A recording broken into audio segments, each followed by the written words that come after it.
Good Wednesday afternoon to you, 4 o'clock in time for Sports4CLE. Thanks for joining us. Browns no media availability as they wrapped up the public portion of training camp, getting ready for joint practices with the Philadelphia Eagles. Some news and movement, it appears, in the Deshaun Watson matter. Dan Graziano from ESPN tweets this out. Sources close to Deshaun Watson's situation believe a resolution could come today or tomorrow. Recent talks between the NFL and Watson's reps have heightened hope they can reach a settlement without Peter C. Harvey having to rule, but it's unclear how much longer he, being Peter C. Harvey, will wait.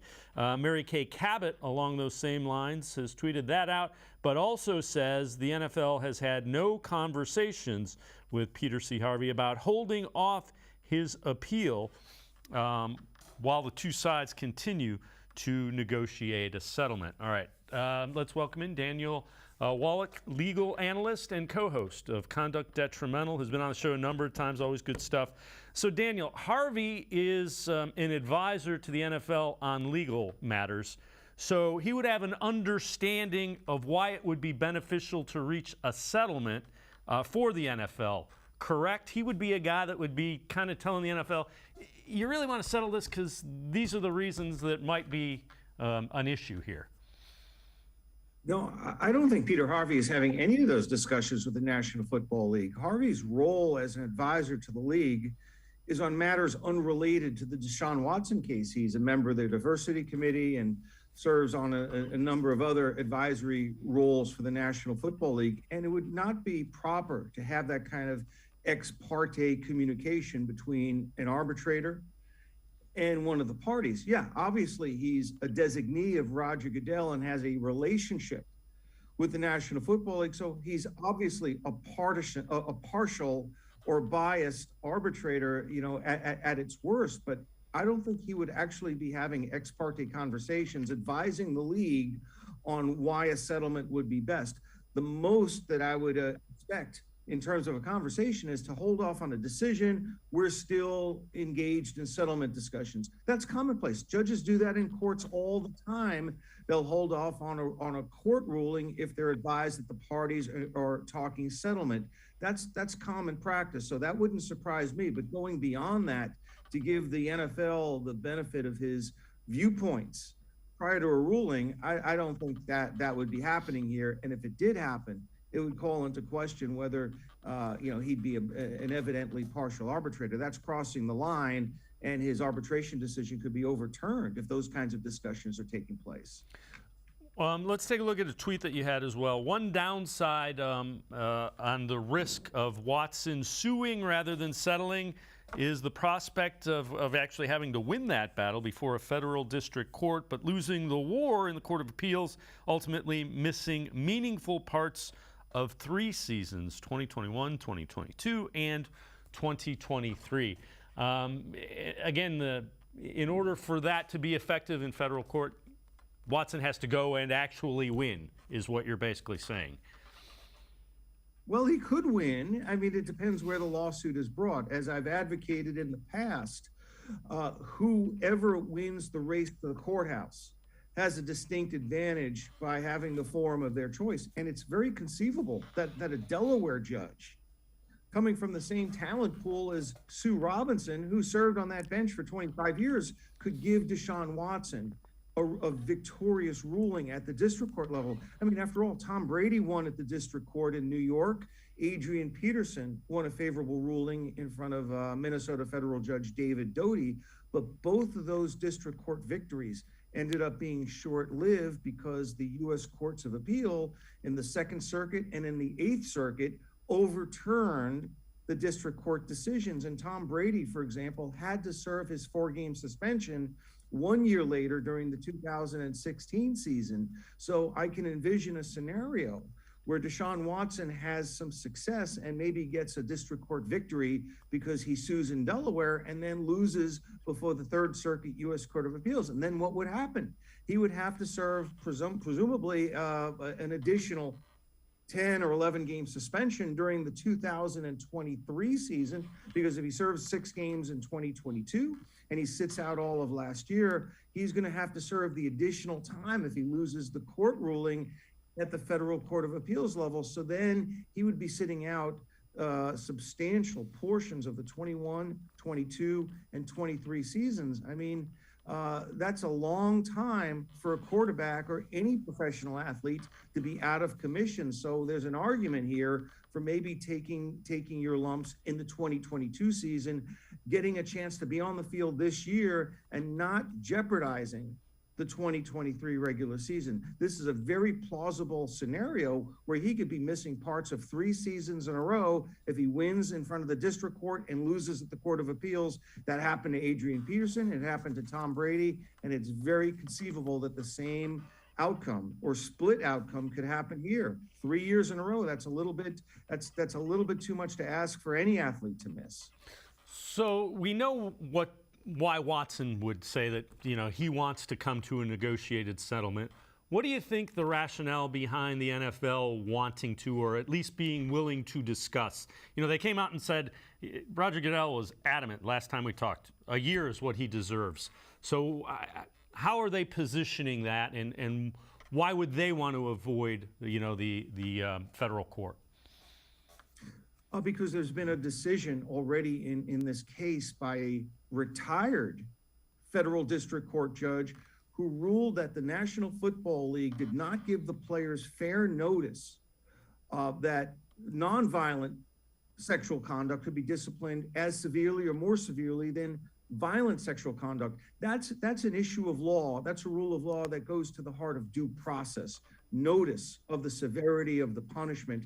That's an analysis or a finding that a federal judge in Delaware, Ohio, or even the Southern District of New York could actually give credit to, because it was written by a former federal judge, as opposed to a decision that's being made by an appointee of NFL Commissioner Roger Goodell. So I think when you compare the credibility of the judges here, you're looking at an Article III federal judge who served on the bench for 25 years versus someone who owes a little bit of partisanship or has some bias, built-in bias towards the National Football League. There's a very good chance that Judge Robinson's reasoning could carry forward into a federal district court opinion, which would be very harmful to the National Football League, because then that would become binding precedent and could potentially be applicable to future cases involving NFL players who are disciplined under the personal conduct policy. So it would be in the NFL's best interest to sort of wipe the slate clean and not have that kind of adverse precedent in federal court. And, maybe an appeal, maybe a negotiated settlement is the way to minimize the harm, because they've already had one judge rule against them in this case. And if this case moves forward in Delaware, the NFL is going to be in a severely risky situation, because a member of the Delaware federal judiciary is probably very likely to align with the reasoning of one of their former colleagues, Sue Robinson. So the NFL there's a very high likelihood here, or at least a decent chance, that the NFL loses round 1 in federal court at the district court level, and that's reason enough to settle the case. And of course, there's also jeopardy at the Court of Appeals level, because this is not just a factual determination. It's not a weighing of the evidence. It's an issue of law that permeates the entire fairness of the proceeding. And the NFL could be setting itself up, if it doesn't settle, for a loss in federal court at the district court level and then at the Court of Appeals. That's all the reason the league needs to negotiate a resolution. So you mentioned that Peter C. Harvey couldn't really shouldn't be really having the talks with the NFL. Does he kind of look at it through that lens, though? Because what you're saying is a high-level law lens of it. Does Peter C. Harvey likely realize that, and could that be why he's just kind of saying, let's see how the settlement talks proceed here? No, I'm going to take a contrarian view here and not assume that the parties are asking for him to withhold his decision so that they can continue negotiating. I think his decision naturally is taking a much longer period of time, because in order to justify departing from Sue Robinson's 6-game suspension based upon the lack of fair notice. Peter Harvey is going to have to look at all the prior arbitration precedent and all those situations in which players were suspended 8 games or 10 games for violent conduct, or in the case of nonviolent conduct, 3 games. He will need to basically distinguish all of those prior cases to make a showing as to why Deshaun Watson's situation is so unprecedented that any of the prior arbitration precedent has no bearing on the outcome, so that he can discipline with a free hand and not necessarily have to be limited by the 3-game maximum under previous nonviolent cases, or even the 10-game maximum for other cases involving violent conduct. So he almost has to summarize or explain and distinguish each of those other dozens of prior cases potentially, and why those cases are different and don't stand on all fours with Deshaun Watson's alleged conduct. And in order to have his ruling not only satisfy his own sense of justice, but he's looking ahead to federal court and wants to preserve or protect his ruling from federal court reversal. And the only way he can accomplish that is by overcoming Sue Robinson's fair notice point. And in order to accomplish that, he really needs to show that none of the prior arbitration cases should set any precedent or have any bearing on the maximum suspension that Peter Harvey can render. And as a consequence, he's going to have to distinguish those cases and show and explain why they're different. That takes a little bit more time than just simply saying, okay, 6 more games or 10 more games. That's a very painstaking analysis. And we're only at maybe 2 weeks or less than 2 weeks since the appellate briefs were filed. It might be taking him a little bit longer of a time because of the task that he has to undertake here to basically navigate around Sue Robinson's fair notice analysis. And that's going to take a case-by-case analysis to show why each of those cases are so different than Watson's case that they shouldn't serve as precedent or law of the shop to bind Peter Harvey in rendering the appropriate discipline. All right, before I let you go, the suspension currently stands at 6 games. We've heard Watson would accept 8 games and a $5 million fine. The league said that it wanted 12 games and a substantial fine. What's your gut feeling about the amount of games this ends up at, and potentially the fine if they're going to, in fact, come to a settlement?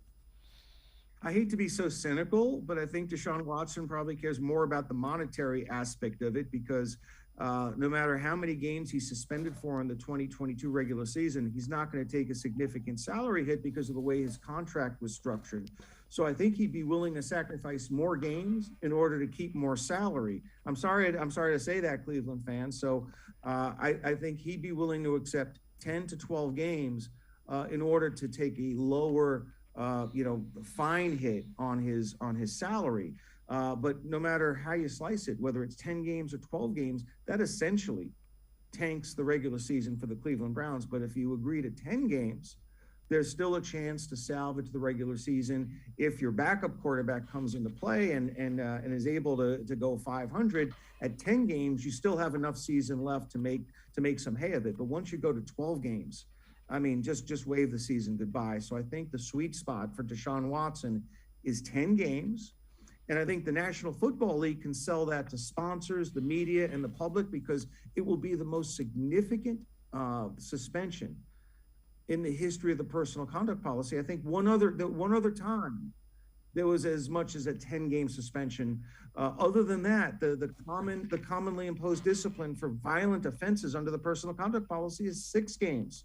That's been almost the default position of the National Football League. There have been 3 other cases, 2 for 8 games, 1 for 10 games. So I think if the NFL goes to the highest level of suspension it has ever had, I think that can be sold to the public. Anything under 10 games, they're going to be facing a barrage of criticism from women's rights groups, from the public, from the media. It can't be 8 games. It's got to be either 10 or 12.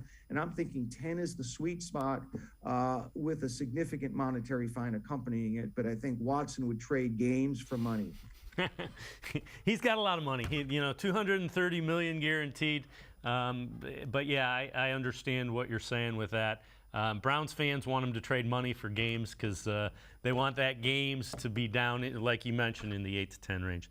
Daniel Wallach, legal analyst, also co-host of Conduct Detrimental. As always, thanks so much for the time and the insight. Great stuff. Appreciate it, Daniel. Thanks for having me on, Dave. Looking forward to the decision. Ultimately, that means I'm not going to appear on the program anymore. So, no, we're not letting you off that easy. Whenever we have a legal question, you're gonna be on speed dial here. So keep that phone handy. For selfish reasons, I'm rooting for a court case. Daniel Wallach, as always, great stuff. Thanks for the time and the insight again. Daniel Wallach, legal analyst, also the co-host of Conduct Detrimental. We're going to step aside, take a quick timeout. Browns getting ready for joint practices with the Philadelphia Eagles tomorrow and Friday. We'll check in with Hayden Grove from the Plain Dealer, cleveland.com. Sports4CLE will be right back. Stay with us. Come back to go forward. Back to learning new things. Back to pursuing your dreams. Tri-C has flexible learning options to fit your life. And every year, more than 1,000 local companies provide Tri-C students with real-world learning. The right education can boost your lifetime earning power by hundreds of thousands of dollars. Start now with a college education you can afford. Tri-C, where futures begin. Maybe cliche, but there's no I in team. The only identity that matters is we.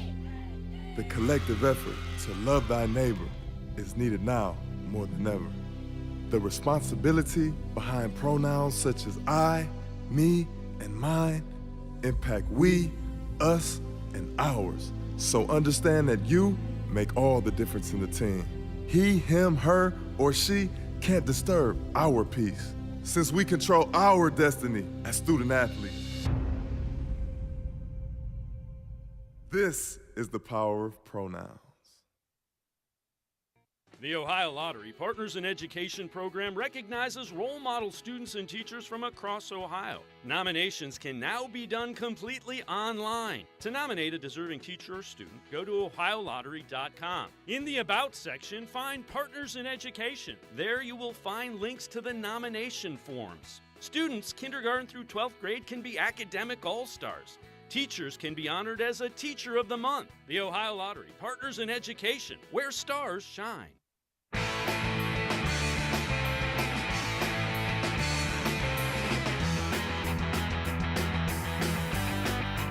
Browns getting ready to have joint practices with the Philadelphia Eagles out in Berea. That will take place tomorrow, Friday, then a day off on Saturday. The two teams will play a preseason game Sunday, First Energy Stadium. Let's welcome in Hayden Grove from the Plain Dealer, as well as cleveland.com. Hayden, as always, appreciate the time. Jacoby Brissette getting first-team reps this week. You've been out there. What'd you see, and how did Brissette look? What'd you notice about him? Jacoby's been okay. I mean, he basically, kind of just takes what the offense or what the defense gives him. He's not necessarily pushing the ball down the field. He's not really, dazzling with his abilities or anything. But again, that's not what they need him to do. They need him to be kind of a game manager and just kind of take one thing at a time and take, for lack of a better term, take what the defense gives him. So excited to see what Jacoby Brissette can do when we see him in 11-on-11s and, excited to see what he can do against this Philadelphia Eagles team. I think the one thing with Jacoby, too, is that he seems a little indecisive. Maybe that's just learning the offense. He's, maybe trying to, learn this offense and pick up things. And maybe that's why he's getting sacked a little more. He's kind of holding on to the football. But I think Jacoby will be fine at the end of the day. Yeah, the one thing that kind of jumped out when you see him, he's a big guy. He looks almost like a linebacker safety as opposed to a quarterback. So, I mean, he's a guy that will stay in the pocket as well if need be. Yeah, I mean, he's big, 6'5", 6'6", all of 240 pounds. I mean, he's got a ton of muscle to him, and he's not – that's why I don't think he's as a fleet of foot as people think that he is. I wouldn't say he's mobile at all. I'd say he's more of a stand in the pocket and deliver the football quarterback. But he's durable, he's tough, he's big. So that's definitely something to look out for, too. How has Watson been used, and what have you seen from Watson this week? Again, the first, 7 passes, 5 passes. It was not good preseason game 1. Yeah, Deshaun was really good the other day. They were not wearing pads, but made some really nice throws for touchdowns. He's just got this innate ability to flick the wrist and the ball's out, and it's where it needs to be. But I just, for me, from what I'm seeing, they're not pushing the ball down the field, which is not necessarily the aim of this offense anyway. I think it's more of a West Coast style completions. And so maybe that's kind of what I'm yearning to see from Deshaun, is him pushing the ball down the field. But I also know that he's, working within the confines of this offense. So I'm okay with that. As long as the ball is delivered accurately and, in the right spot, I guess you got to be okay with it. And then he moves with his feet really well, obviously, can extend plays, make plays with his feet. And it seems kind of effortless. Yeah. And at some point in time, assuming it's not a year-long suspension, he gets back on the field, there's probably going to be some rust, because there was rust in the preseason game, and it's going to be even a little bit faster. And he'll have missed a significant chunk of practice time, assuming that suspension is between 6 and 12 games or the entire year. So it's going to be some work to get him where they need him to be. Yeah, and I think that does play part in it, the rust. I think it's going to take some time. That's why I would play him in the preseason, especially because you're going to be able to play him in the preseason. I would play him at least another 2 quarters in this preseason. Let him kind of feel things out, let him get the speed of the game back. Last Friday night was a disaster in terms of, and it wasn't all him. I mean, Anthony Schwartz dropped, a couple balls, and, we might be talking about a very, very different stat line if that were the case. But the penalties, the fumble, everything going on there, that's not what you want to see. So I wouldn't necessarily chalk it up to Deshaun being bad or anything. I think, he's just got to, you're right. I think you got to get that rust out of his system. And that's why I would play him as much as possible. Yeah, and again, keep in mind, these guys are human. So he's coming into a situation where he realizes he's caused some attention that is problematic for his teammates. So he's probably pressing a little bit. But if you're expecting him to go out there and be the guy that everybody thinks is like a top 10, top 12 quarterback, that may take a few weeks of game action. Another guy that has continued to impress, and you sent some video out of this. So let's take a look at Cade York. Was named the outstanding rookie in camp, and you're giving us a look at a long field goal. I think you said it was 55, and it would have probably been good from even further. So Cade York kind of, by all accounts, has been impressive. I know it doesn't matter until the games start counting, even the preseason, but there's a lot to like and a lot of reason to think that can help this offense. Yeah, I mean, I'll be the first to tell you it doesn't matter until you're at First Energy Stadium in October, till things change in that way. But I mean, you got to love what you've seen from practice. He's pretty much, I think I saw he's 30 of 32 in practice thus far. He's only missed 2 field goals, and one of them was a 54-yarder as well. So I mean, you're probably looking at on 50-yard plus kicks, you're probably hoping for 50% or more. But the rest of the kicks, I mean, like we saw the leg. I mean, he's got this tremendous leg. And I think that only bodes well for what the Browns kind of need. So, accuracy is obviously the biggest thing, but certainly I think that, having that big leg and having that ability to maybe, go for field goals you would never have been able to go for before. I think that's definitely huge and something they're going to try to take advantage of. Yeah, and from all indications, from everything I've heard, I like everything I've heard him say too. He's not a guy that's taking it for granted. He's of the mindset, people love me now, I miss a field goal, people aren't going to like me. So that's, he seems to understand the life of a kicker pretty well. Yeah, and you know what too, and this is maybe just me thinking about it this way. He seems very just calm. He seems very even keel, and that's exactly what you want out of a kicker. You don't want a guy that's going to get up there and get all pumped up and then misses or misuse his technique or whatever. So you want a guy that's kind of calm, even keeled. And you're right, he's kind of said it already. He said, they love me today, but they could hate me tomorrow. I miss a big kick in a big moment, they could hate me. So he's not kind of reveling in the enjoyment that people are having of him thus far. And I think that's a good thing. So maybe they found their one. Maybe they found their guy. I think it's very possible. We'll knock on wood and hope for that because they've been looking for a kicker for a while. The Browns claimed a wide receiver from the Saints yesterday, Aesop Winston. And as we take a look at this, that they may be looking at him more as a kick returner. So last season, he returned 10 punts for the Saints, an average of 11.9 yards per punt, limited basis. He graded out into the top 5 league average. So, again, if you're looking for this guy to come in and be the number 2, number 3 wide receiver, that's probably not going to happen. He may win the punt returner job, though. Just your thoughts kind of on that. That's something with Jakeem Grant's injury. You got to figure out the return game. Yeah, I mean, they had Ronnie Harrison back there returning punts the other day. They had Demetric Felton. They had Donovan Peoples-Jones. They had all kinds of people getting back there. So I think if they can finally just find someone, and they did in Jakeem Grant, that's a really unfortunate injury. You know, it seems to be the kiss of death to be that kind of return specialist for the Browns. You look at what happened to JoJo Nats and et cetera. So, I think that he absolutely has a chance to win it. And I think that that's kind of what they were looking for. Maybe a guy that you can bring in to do that, because I don't think they have a ton of faith in Donovan. Don't think they have a ton of faith in Ronnie Harrison, especially. Anthony Schwartz hasn't done really a lot back there. And Demetric Felton's already got so much on his plate already. So I think that they would like to have a guy that's, used to primarily return kicks and punts. Yeah, and I'm kind of the mindset with Schwartz. Have him focus on what he needs to do to become the type of receiver they want him to be. He's got a big role on this team if he can do what they drafted him in the 3rd round because they think he can do. But he's got to do that. I mean, don't distract from his role as a wide receiver. Yeah, I think he's already in his head, and you don't want to add more to his head. I think with Anthony Schwartz, it's all up here. It's all between those two. I think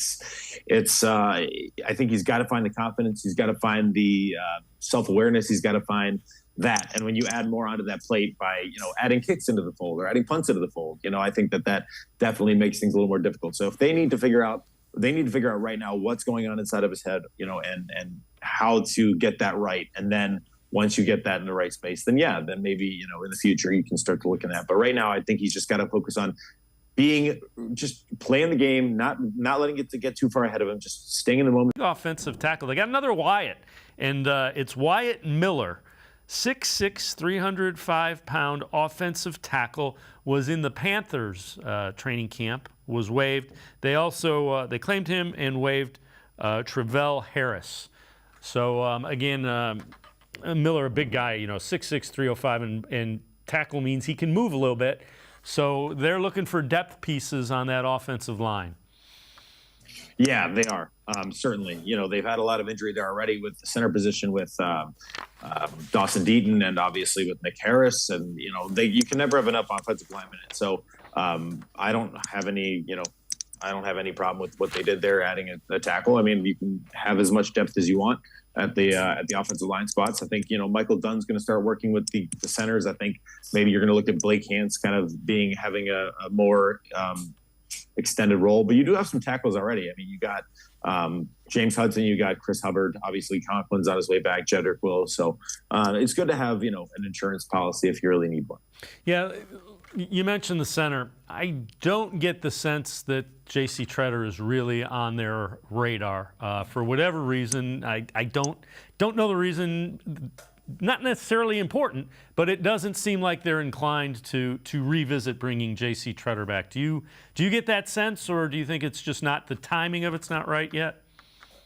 I do get that sense. I get the sense that J.C. Tretter is, kind of, for lack of a better term, I think he has kind of a villain type figure within the Browns front office or whatever. I know that's probably being way too intense about it. That's not what I'm saying. But I don't think there's a lot of love lost there because JC, is really fighting on behalf of the players, and he's not, he's the president, and I don't think that they want to bring him in. I think that goes for all the teams in the NFL.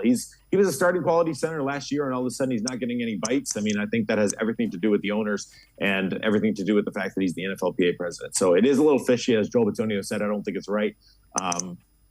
But I also don't think the Browns are going to go back down that path. I think they've been there, and I think, maybe love lost on both sides. Yeah, keep in mind they cut him, salary cap cut, so that has a little bit of a issue for J.C. Tretter. And the Browns will never say it publicly, nor should they. But I don't think they were really happy when he was telling people to skip, the voluntary OTAs. The one thing they kept saying is how they were happy with attendance. And that tells me, conversely, if you didn't attend last year, they probably weren't as happy.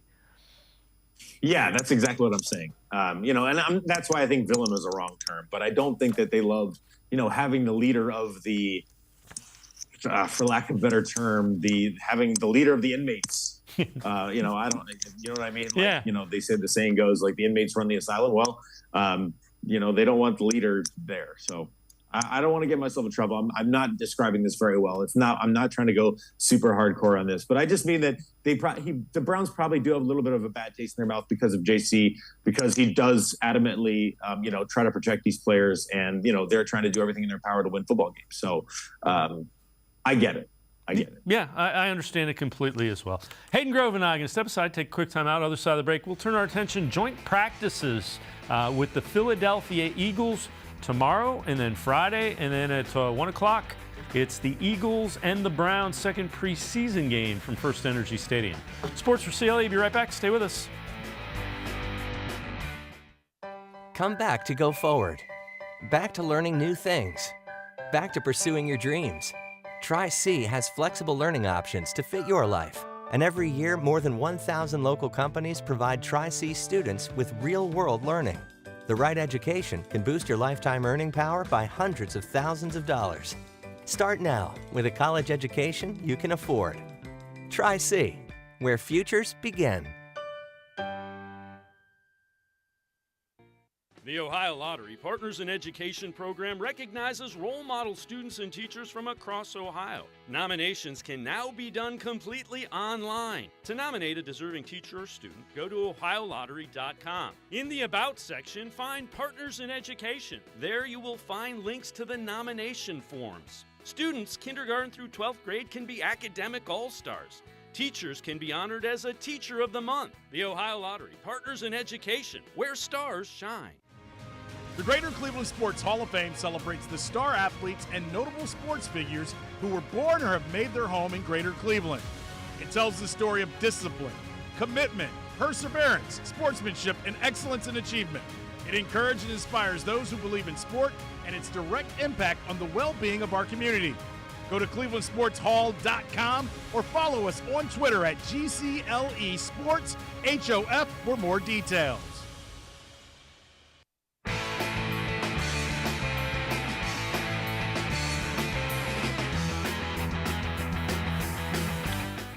We continue talking Browns with Hayden Grove from the Plain Dealer as well as cleveland.com. So Hayden, joint practices with the Eagles tomorrow and Friday. What are some important things you think we need to see? What are you going to be watching closely as those two teams practice? I don't think there's anything we need to see. I think that's kind of a thing that we kind of make up as media members or whatever. Oh, we need to see this. And no, you don't need to see anything. I think what you want to see is competitiveness. You want to see them remain healthy. You want to see them get after it. I don't think there's anything you need to see if you're a Cleveland Browns fan. Preseason maybe matters in the grand scheme of things, but there's nothing that I need to see. There might be things that Kevin Stefanski needs to see from certain guys that, because he has a much better view of what he wants for this team than we do. But again, I think the thing you would want to see as a Browns fan is them competing and winning. Beat your guy. If you're going to do 11-on-11s, win that period. If you're going to do 1-on-1s, win that period. If you're going to do 7-on-7, win that period. They did that last year against the Giants. They dominated. Baker Mayfield dominated. The defense dominated. The receivers dominated. Everybody dominated. So I want to see that. I think the one thing, I'll take it back. The one thing you need to see is no fighting. I don't want no fighting. Just leave it alone. No, it's dumb. It doesn't do anything. It doesn't help anyone. Don't fight. We've seen what's happening with the Panthers and the Patriots right now. They're going at it like, bonkers. So no fighting. That's what I need to see. What position areas you paying attention to? What do you think gets – I guess they're kind of using this as more important than the game itself because you're going against different guys. What position groups you think are critical to watch? I think the position groups that are critical are any of the, Browns offensive weapons against the Eagles defensive weapons, or vice versa. Because I think when you're looking at the Philadelphia Eagles, you got A.J. Brown there, you got Jalen Reagor, you got Devontae Smith, you got Miles Sanders, who might not practice, I'm not sure. You got Jalen Hurts. I mean, you got some really, really talented guys there. And the Browns have a really, really talented defensive players. So that's the matchup I really want to see, how they stack up, how a guy like Denzel Ward stacks up against a guy like A.J. Brown, how a Greg Newsome stacks up against a guy like Devontae Smith. I mean, I think it's a really, really unique opportunity to go against one of the best offensive units in terms of skill set in the NFL. And likewise, I want to see Donovan Peoples-Jones go up against their defense. I want to see Amari Cooper go against the Philadelphia defense. I want to see those things happen. So I think that's kind of what I'm looking for. The guys in the trenches, I think it's going to be controlled to a point where, they're not going to be tackling full to ground most of the time. So I'm looking more towards, the skill guys and the defensive backs. We've heard Brissette likely will not get snaps in that game Sunday. We've heard he won't. Your thoughts about, potentially him not playing in the preseason? Normally, it wouldn't concern me as much. It concerns me a little bit more just because he hasn't run this offense. He hasn't played with a lot of these guys. Yeah, I don't think it bothers me. I think that, I personally believe they shouldn't play preseason games. I think they're a waste of time. Do it in practice where it's controlled. You lose guys, all that stuff. So I am personally not a fan of the preseason to begin with. But they're going to play him in the third game. I think that's plenty of tune-up. He's played in this league for a long time. He's seen a lot of defenses. He's run a lot of offenses. I think he's gonna be just fine. We're not talking about a second-year player. We're not talking about a third-year player even. We're talking about a guy that's been in pretty much every scenario with every team in the NFL. So there's not much he hasn't seen. I don't think they're worried about him. And if they were worried about him, they would play him. So I think we got to trust the Kevin Stefanski and the Browns front office on this one. How valuable do you think the joint practices are for him? Just because it is a controlled setting and you can actually develop some chemistry. Well, that goes with the skill set, guys. I mean, if Jacoby Brissett's out there not giving his receivers a chance against, some really good defensive players for the Philadelphia Eagles, then that's not a good look. Or if Jacoby Brissett's throwing interceptions all over the place, or if he's getting sacked all the time, it's a good bar for him to kind of set. If he's out there performing well, then that's exactly what you want to see. So I think it's important for him, absolutely, to go out there and compete well. I think it's kind of a look ahead as we go towards the regular season. I think it'll be a good kind of bar for where he's at, and I think he'll play in the third preseason game, and then I think that'll be plenty for him. All right. So a couple of injuries to centers, wide receivers have been banged up. Are there any areas, roster areas, that you think maybe they got to start looking to upgrade? I thought they need to upgrade a defensive line and wide receiver all offseason long. And I still believe that. I still think the wide receiver unit, my whole thing, and maybe this is part of the issue here, is that, you look at a guy like Deshaun Watson, who the Browns consider top tier quarterback, elite arm, right? He's going to be their franchise. You look at other elite franchise quarterbacks, and you look at the weapons that they have, and you look at the Browns, and you look at the weapons that Deshaun Watson has, and you're like, where are we going with this? Yes, they have Nick Chubb and Kareem Hunt. Yes, they have Amari Cooper. Yes, they have David Njoku. But other than that, I mean, and David Njoku, God bless him, I think he's improved a lot. Still not a hands guy. Got to improve those hands. We've seen Anthony Schwartz dropping the ball down when Peoples-Jones not been a sure thing. Amari Cooper is continuously hurt. So I think that they need more weapons on the outside. I do. Maybe a guy like David Bell steps up and really upgrades that room. But and I think that when you look at the defensive line, I just don't think there's any depth there. Yes, you have Jadavion. Yes, you have Miles. I like, David Bryan's okay. I think Jordan Elliott's okay, but they just don't have a lot of depth there at all. So would like to see some more depth of the defensive line spot. And those are the positions that I really think that they should have upgraded already. Yeah, and it maybe that's what they're thinking of with the cut down date of 53 men, that you can find some guys that are depth pieces there. All right, before I let you go, who has impressed you a lot at training camp? And then who do you think might be fighting for a roster spot as well? Man, impressed me at training camp. Mike Harley Jr. is the name that sticks out to me. I think he's been one of the best receivers in camp. I like what Mike Woods has done, but he has, he's been hurt. He hasn't been out there much. AJ Green having a good camp. Richard LeCount always seems to find the ball, so that's something. And the other question was, who do you think might be fighting to get on that 53? Yeah, I mean, that's tough. And, there's so many guys in camp right now. I think that there's a lot of tight ends that I like.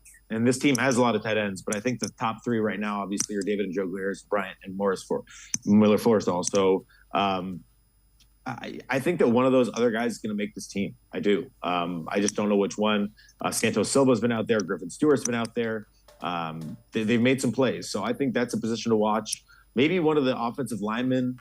You could watch that race a little bit. Also, I think the running back room, you have an embarrassment of riches. You have Dearness Johnson, you have Kareem Hunt, you have Nick Chubb, you have John Kelly, you have Jerome Ford, you have Demetric Felton. I mean, what are they going to do with them? So I think, maybe a guy like Demetric Felton, maybe a guy like Dearness Johnson.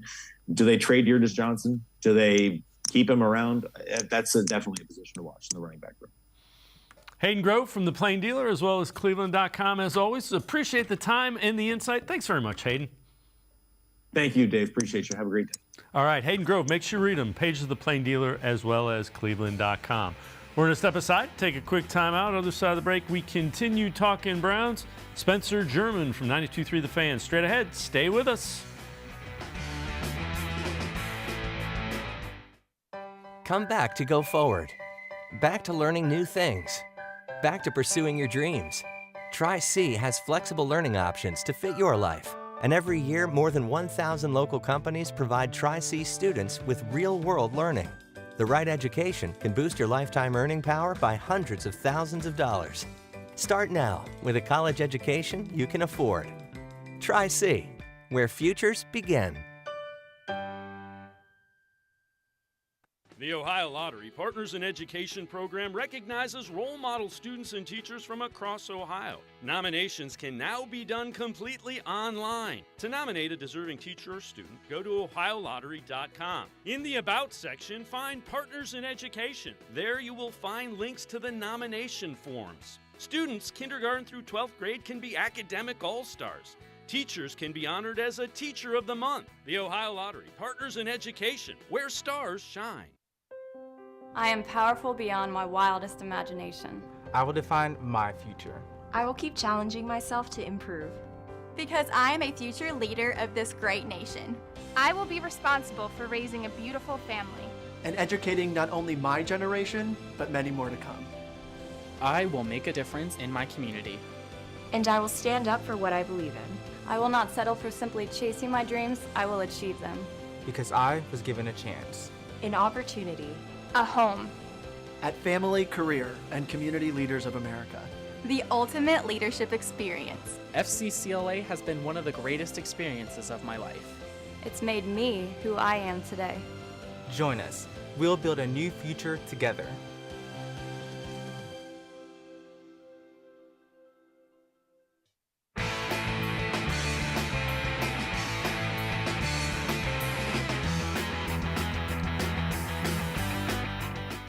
We continue talking Browns here on Sports4CLE. This is from the Bleacher Report. One player every team should cut before the 2022 season. For the Browns, they say wide receiver Anthony Schwartz after he dropped 2 perfect passes from Deshaun Watson in the first preseason game. Browns should close the curtain on the experiment. The 2021 third-round pick had a quiet rookie year, caught only 10 of 23 targets, 135 yards and 1 touchdown. Let's welcome in Spencer German from 92.3 The Fan. Spencer, I disagree with that at this point in time. Remember, Schwartz had a hamstring issue early in camp, didn't get to play, had a concussion issue that was pretty significant, missed another chunk of time. Did he play poorly? Yeah, he did. But he's also a guy that has one thing you can't teach, and that's speed. He can learn to catch the ball if he's going to work at it. Can't learn to run fast like you can. Yeah, Dave, I hear you, and I can't blame Bleacher Report for going there with this. I mean, let's face it, we all watched that game, first couple plays even, saw those drops and thought, ooh, this is not the outing that Anthony Schwartz wanted. What I'll say is, while I'm with you that they shouldn't cut him at this point. Like I think we all should be willing to see this through. The team clearly has confidence in him. Every time we bring up the question of, should they go get somebody else? Will they go get somebody else? They seem to just reestablish that they like their receiver room. They like the guys they have. They have a lot of faith in them. And all indications from practice throughout camp has been that he is catching the ball and he's making those plays. He just, for whatever reason, maybe is in his head and wasn't doing it on Friday night in that first preseason game. So I'm with you. What I will say is he is on watch, though. He is on notice, at least by me, for the rest of the preseason. Like he's definitely got to show out in some of these next couple games, prove that he is a valuable piece in this offense, because as we've said numerous times, it sounds like a broken record at this point. Every week I'm on, I think this comes up. We know that wide receiver room has some questions, and if he's not going to live up to the expectations the team has placed on him, then you might have to start looking elsewhere. Yeah, and I'm not saying I wouldn't acquire a veteran wide receiver. I just said not ready to close the door on a guy that can run like he can run. All right, some potential trade candidates before week 1 of the 2022 season, Pro Football Focus. So they have Kareem Hunt, projected trade value of 2022 fifth round pick, 2024 fifth round pick. Team fits Bills, Saints, Eagles. Yeah, I'm not doing that. If I'm getting a fifth round pick, Kareem Hunt's sitting in the backfield and taking handoffs on my team. Yeah, there's no way. There's if you're trying to trade Kareem Hunt, which I think at some point could become a reality for the Browns potentially this season. I mean, we talk about bad preseason game 1 performances. How about Jerome Ford's performance? He was excellent in that first game, minus the fumble he had late. So I think the Browns' depth at that position clearly is obvious. We all see it. We all kind of thought going in that could be the case with the number of guys that they have. Now, granted, you have a guy like Nick Chubb defending Kareem Hunt and saying he should be here, pay the guy, all that. So I don't know how much weight that carries necessarily. But if they're going to trade him at this point, it feels like one of those decisions that comes during the season, leading into the trade deadline. If the value right now is guy coming off an injury last season, in a year where he's in a contract, you're going to have to kind of prove himself to get that next contract, and kind of becomes a rental for a team potentially. Yeah, I'm good on acquiring only a fifth round pick when Kareem Hunt's worth more than that. So I could see them maybe getting him going early in the season and seeing where they're at week 8, if they think they still need him in the backfield, or if they feel better about the guys they have with Dearness Johnson and Jerome Ford behind Nick Chubb. Maybe they do look to move him, but I don't think he's getting moved now, especially if that's going to be the return for him. Yeah, and if you're telling me there's a wide receiver that I'm intrigued by, or a defensive tackle, or even heck a center at this point, but not for a fifth round pick. All right, another one, same site, Pro Football Focus. Jimmy Garoppolo, projected trade value, not applicable, will soon be released. Team fits Browns and Seahawks. I only think he's a team fit with the Browns if Watson is suspended for a year, or if it's 12 games, maybe. If it's 10, 8, I don't think you're going down that road. At what point do you think Jimmy Garoppolo becomes a possibility for the Browns? Yeah, I mean, I think that is the big question, right? I think we're all kind of waiting, as is the team, for an answer on the Deshaun Watson suspension after the NFL appealed it. And once we get that answer, I think we'll maybe have some more clarity. I think at this point it's been a lot of speculation and just kind of rumors of, yeah, they're interested, no, they're not interested. So we're kind of all playing the waiting game there with the team. But I'm with you. If it's 12 games or more, I think for sure you entertain it. Even 10 games I would listen to potentially, but I don't know if the team would. I will say this, it's the one thing that's going to get interesting with the Jimmy Garoppolo situation, I've heard this brought up this week, is will Kyle Shanahan be willing to send him to Cleveland after some of the bad blood he had here? But people bring that up, and I get it, and I know they talk about how Bill Belichick hasn't necessarily done the Browns many favors in the past after the way things kind of faded with him here. But I just think if you're the 49ers and you're looking at the situation saying, well, we either cut him and he probably ends up on our division rival in Seattle, or we trade him and get something, a 7th round pick, a 6th round pick for him. I'm assuming that they'd probably go with the latter route. That would just be the smart move. But we'll see what happens. It's a waiting game. I think we had the report today that maybe we get a decision on the suspension from the NFL within the next 24 hours or so, or at least if they settle, we'll get that announcement.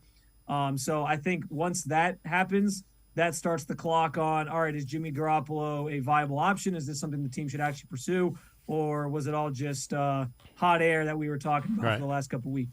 Well, and the other thing to keep in mind relative to him being cut, he's got a $25 million salary that is not guaranteed. So there is reason for them to cut him. The question is Seattle willing to give him a long-term deal, or does he come to if it's a one-year deal, you go to the Browns because you're going to have the opportunity with this roster to show better than with the Seahawks roster. Now the question is, do the Seahawks throw multi-years at him? All right, there's one more on this. And wide receivers, they mentioned Darius Slayton and a couple other wide receivers. They had one wide receiver who was the best fit for the Browns, and that was Lynn Bowden. So Bowden currently with the Dolphins, projected trade value 7th rounder. Now, he is from the area. Warren Harding was also at Kentucky. The reason he's a fit for the Browns is he's a pretty good return guy. He did it very successfully in college. Again, maybe, you got to find a way to upgrade the return game. And if Bowden does that and he can carve out a role, as the 5th wide receiver, all right, maybe for a 7th rounder. Your thoughts on Bowden? Yeah, I can't say I've watched a lot of tape on him, so I don't have all the X's and O's in that regard. But listen, we know that they need to address that position now. It was a big blow last week, losing their returner.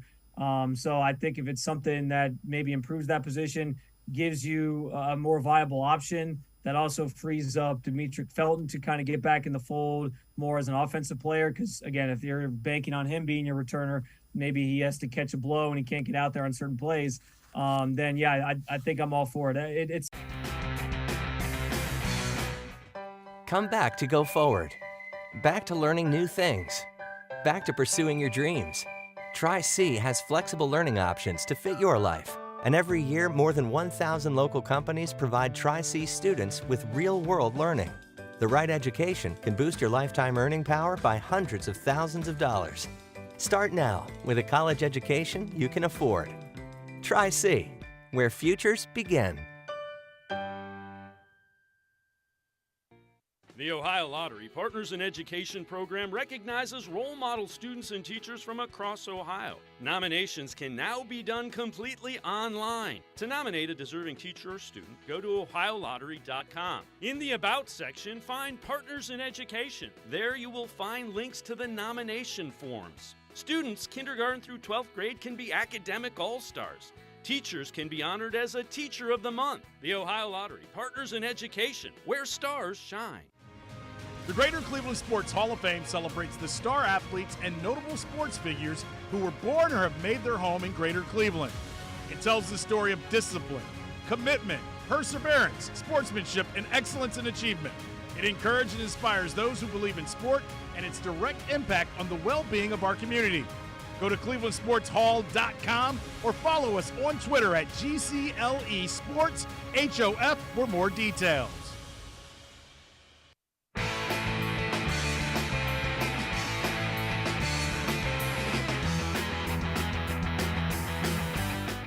We continue talking Browns with Spencer German from 92.3 The Fan. Every team's most pivotal rookie, this is from NFL.com. For the Browns, they go with Martin Emerson. Rationale was Perrion Winfrey could see snaps as a rotational defensive lineman. There's a better chance that Emerson will be a factor in at some point, despite competition for reps in Cleveland's defensive backfield. And Spencer, judging on the way he played last week, he's going to get some reps, and he's going to get some reps pretty early. Yeah, no doubt about it. I think this is a fair answer, especially knowing, as Andrew Berry alluded to during the offseason, you can never have too many cornerbacks. That was an issue for them last year. A lot of guys went down with injury. They were they didn't have the depth at that position last year. So part of the reason why they drafted Emerson, right, to try to add to that room And let's face it, I mean, he looked pretty good, especially making that pick 6 play in the first preseason game. So definitely a chance he's going to get some playing time and see some snaps. I also think the same can be said for Perion Winfrey, who's also a key player that you mentioned there. I'm going to go outside the box here a little bit, though.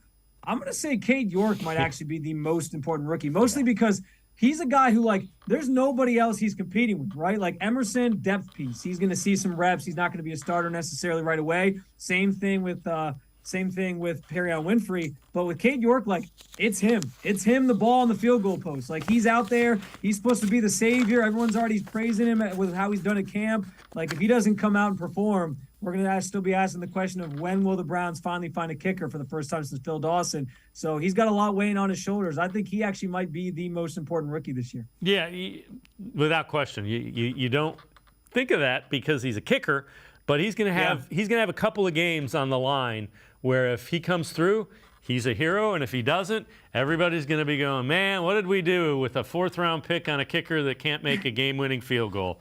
And I just think about, like, how many years the Browns have not had that position and how many games it's probably cost them over the years. Like, you could be in a close game, especially without Deshaun Watson potentially playing for a portion of the season, as we know, and the defense is keeping you in it, and it could come down to him winning that game for you. Like, he could be the difference between 3 more wins or 3 more losses in this season. It's fascinating. Yeah, and think of Evan McPherson. That's the 2 words, Evan McPherson for the Bengals. That's all right. 3 Browns who could secure a roster spot in preseason week 2. They're going to go 3 tight end, Nakia Griffin-Stewart, 2 edge rusher Isaiah Thomas, although he's got a cast on his hand here. And number 1, Josh Dobbs.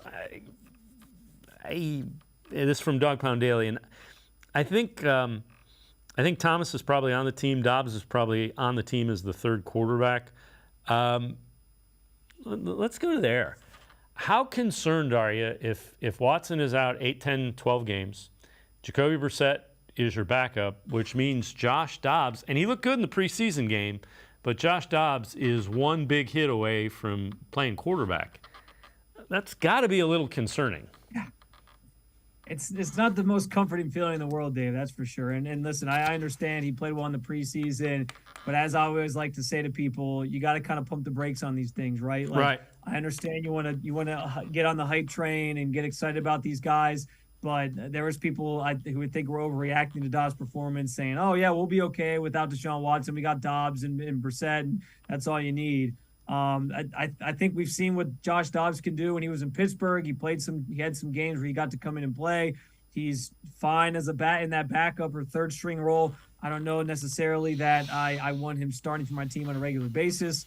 So yeah, it's a little nerve-wracking. I agree with the premise of the piece here. He's probably secured his job just by default because he's already on this team. He's going to know the offense. We know Deshaun Watson is going to be out at least 6 games. So he's probably in there no matter what, at least to start the season. But yeah, this is why we're having the Jimmy Garoppolo conversation, right? Because you don't feel great about Brissette, and then if Brissette goes down, then you're giving it over to Josh Dobbs, even though he did look good in that first preseason game. How impressed were you with Ford before I let you go? I keep saying this, and people that are watching the show regularly are probably like, God, you've said this so many times. 41-yard run. You saw a lot of elements of a really good running back. You saw vision, you saw a burst, you saw patience, which it was the most. A lot of times with a guy that's a rookie, that's the biggest thing. They're in a hurry to get to the hole. He let the play develop, and then he took off. Oh, yeah. I mean, you saw it on the tape, and when they ran back the replay and you saw it in slow motion, like how patient he was kind of finding that hole. And then when he got to the next level, he made that great cut to get away from the linebacker and then burst into the secondary.